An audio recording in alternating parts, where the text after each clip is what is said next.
বিকেল ৩টা থেকে চালু হচ্ছে মোবাইলের ইন্টারনেট। রাজধানীর আগারগাঁওয়ে বিটিআরসি ভবনে অপারেটরদের সাথে বৈঠক শেষে কথা জানান ডাক, টেলিযোগাযোগ ও তথ্য প্রযুক্তি প্রতিমন্ত্রী জুনায়েদ আহমেদ পলক। তবে এখনই চালু হচ্ছে না ফেসবুক, টিকটক।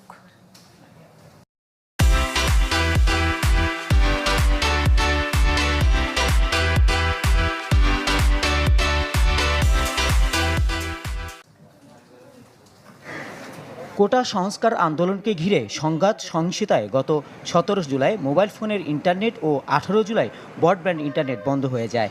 পরে ২৩ জুলাই পরীক্ষামূলকভাবে ব্রডব্যান্ড চালু হলেও বন্ধ থাকে মোবাইল ফোনের ইন্টারনেট।